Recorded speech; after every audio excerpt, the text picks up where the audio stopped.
Hi guys, welcome back to another video. In today's video, we're going to have some, well, we're not in a division because we're going to have our placement games for Division 4, and it has been a little while now. It's been about 40 days since my last upload, so I hope you guys missed me just as much as I missed recording these videos. Had a very busy period there with some exams for my job, but fortunately back now, exams over and done with, all passed, so we'll be looking forward to cranking out some more UFC gameplay and yeah, getting back into the swing of things, enjoying myself. And I thought there'd be no better fighters to showcase than using two who are probably my go-to. To start with is Luque in the welterweight division. Now, for those of you who don't use him, he's obviously got very powerful hands. He's got a good arsenal on the feet, but his submission game is really good, and his Darce is something that I tend to catch my opponents out with a lot.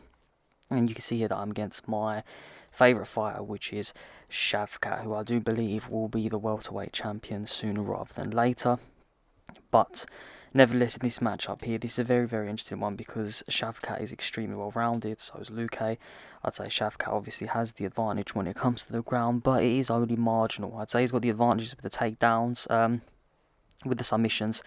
Don't get me wrong, he probably does so as well, but Luque's got very good submissions. I'm comfortable off his back, and I'm definitely comfortable when I'm on top. Now, you can see Shavkat here gets me into a Darce, which I was looking to deny, but for obvious reasons there, you can see he beats me to it and reverses me straight over into north-south. Now, the key is to be really patient in these situations. You see he gets me into a Darce again, starts draining my stamina, and I'm trying to get a gauge of how good this guy's level is, what he's willing to do, if he's faking when he's going for these submissions, if he's just draining for no reason.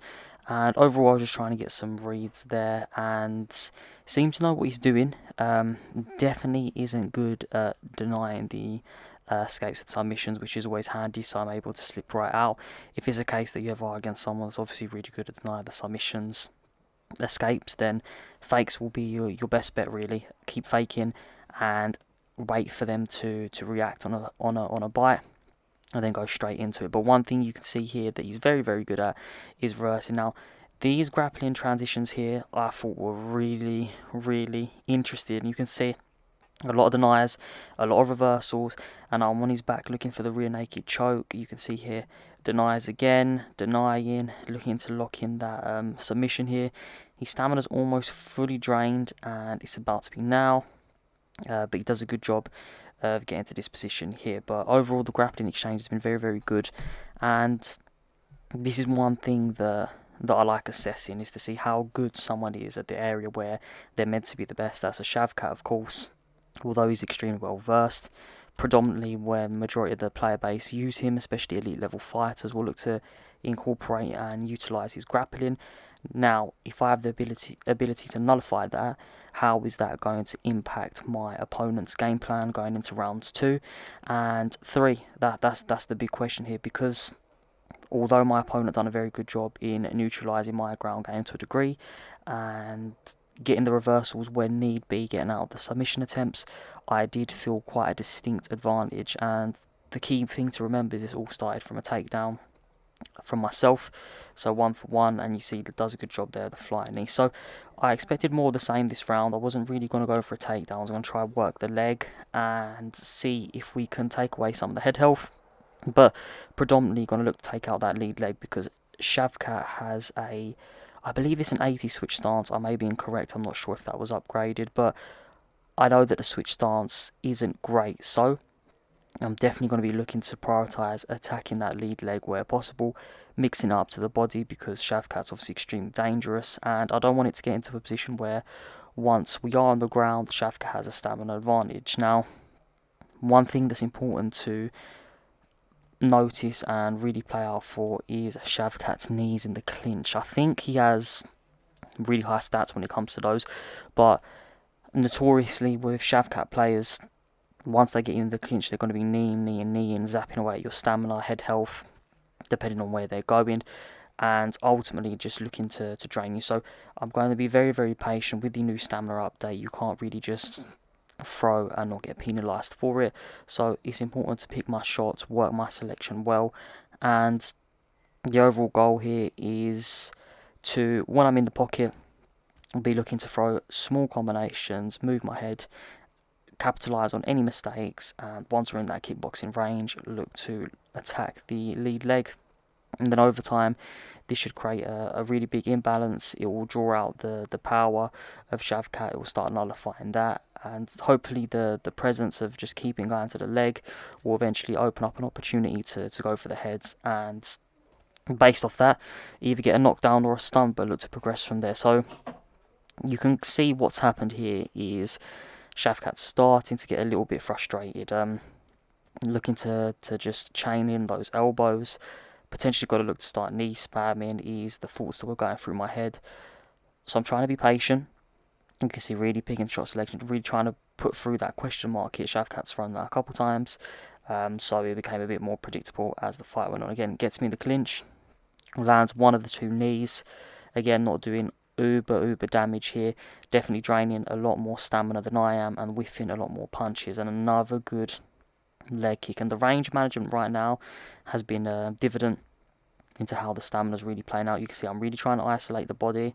Was going for the switch kick there, which would have landed flush. Had I not have cancelled it, and then he catches the next one. But got him against the cage here and throwing those uppercuts to the body.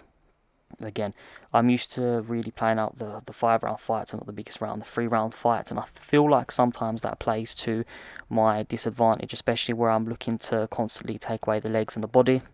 That's normally a better usage for the 5-round fights because you've got the extra 2 rounds if need be to really bank on those, get those hours and damage done in the first 3 rounds. In the round 4 or 5 takeover, but you will see Shavkat got the takedown at the end there. Beautiful judoka throw, and did some good work with the elbows, but fortunately there wasn't too much time left. Shoots for the double, bails, then looks to take my back, but do a good job in escaping that and getting away. Uppercut lands beautifully, followed by the check left hook, and now we've got a knockdown. So as it stands, I believe that I'm in the pole position to win the fight. Got the stamina advantage, definitely got the health advantage. You can see early knockdown here, so this round is mine as long as I don't do anything questionable or get knocked down myself. But still got to look to add up on the strikes. You can see the flying knee lands, which is something I don't want to make a habit out of. I often or not get caught with flying knees, and you never know. All it does is drain your health, and it just takes one. So get the knockdown here on Shavkat, jump on top. You'll see I opt to go to side control, preserve stamina, just where there's such a distinct stamina advantage. And obviously based on the first round, felt extremely comfortable in the grappling scenarios against my opponent. And again, that's not any disrespect to him because, you know, was doing very, very well in those grappling exchanges. It's just I favour myself in this sort of position and I felt like I had the advantage. So with that being said, was more than happy to go to the ground and potentially look for a submission finish. But does a good job in getting up. You can see once we get up, the damage is really starting to add on here. And I'm mixing up well to the body. That leg is completely done. Again, beautiful uppercut to the body. Go up high, go to the bottom again. Just being very, very patient. Good roundhouse to the body, drops him. Right now, the main concern is getting caught with an uppercut when I'm going to the body. So I'm really trying to be cautious of that. Beautiful uppercut there as he enters the clinch because he takes me down, but we get the De La Riva hook in and we end up pushing his far leg away, getting on top, denying the transition to full guard, and he denies me posturing up. Now, his denials are very, very good, but you can see there's quite an evident stamina, mismatch per se. So I'm definitely going to be looking to utilise that. You can see I'm waiting to see where he's going to transition and waiting to pre-deny before going for anything. So we get the deny here, and you can see stamina's very, very low. I'm trying to be patient, so I opt to go for the arm triangle. Don't get it. You can see jump on his back here, and Shavkat's in a very, very dangerous position, which then results in me in full mount. Now he goes here for the foul safe heel hook. When you have no stamina, that transition's never going to work. It's just too slow. And as a result of that, we end up locking in this armbar here, and even though he's trying to turn out, elbow still not made its way past my hips. So very, very good armbar there. So I thought that was quite a good fight to showcase to you guys, especially because the grappling transitions there I thought were pretty cool. And yeah, definitely a good way to a good video back after 40 days. So I hope you guys enjoyed the first fight, and now we are using Charles do Bronx Oliveira, o campeão tem nome. Now, Charles is, I think he's a fan favourite, but for a lot of people in the game, they really like using him because obviously the submission threat is very, very high. He's got overall very good stats. And yeah, I really like to utilise submissions, so of course using Charles is it just makes sense. And in a stats lightweight division where you've got Dustin Poirier, you've got Islam Makhachev, you've got Justin Gaethje, you've got Volkanovski, there's a lot of stacked fighters on here. But there's something about Charles that's just really fun to use. Now, you can see here that my opponent he's throwing a lot of kicks, has quite a quirky style. I'm just being patient here and just seeing really what he's trying to do, because the more kicks you throw, the quicker you're going to gas out. Kicks take up more stamina. You see good jumping teep to the body there, and you'll see that I'm sidestepping, moving back, trying to stay out of those big strikes. And I'm just being patient because I know this knockdown's going to come. My opponent seems to be throwing very hostile. Fiev it just seems to be throwing for the sake of throwing, with not much intention on setting up strikes. And like I said, the more kicks you throw, the more open you are to losing stamina, especially when I'm going to be throwing teeps to the body. You can see mix it up well there to the head. Going to be looking to work the switch kick, as I got caught with a massive overhand, but Giles' chin can hold up. You can see I step back there to try not to take the full force of that strike.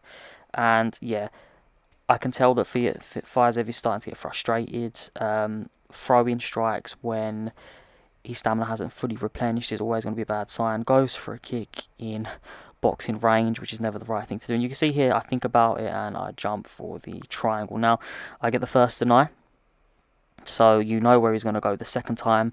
And somehow, he manages to get the transition, which was very, very confusing to me. I did think I denied it, but nevertheless, I'm on the back with Charles. There's nothing to worry about whatsoever. Now, he jumps up, looks to get the armbar, and it just doesn't have the stamina to finish it. And also, I had quite a lot of stamina, so I knew pretty much what was going to happen here. We go to lock in the Darce, which, as I said to you guys, is probably one of my favourites to use right now. I use the Darce quite a lot.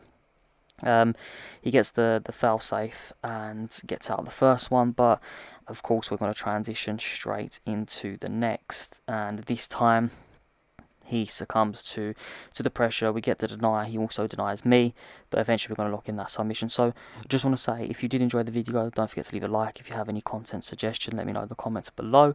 If any of you guys want to spar or anything along those lines, again, please just let me know in the comments. I'm going to be back. I'm going to be uploading more often. I appreciate it. I was away for a while, and I appreciate all the support, because I think we're 10 subscribers off 700. So if we can do that soon, we'll be very grateful. And if you enjoyed the video, leave a like, and see you next time for more UFC 5 content.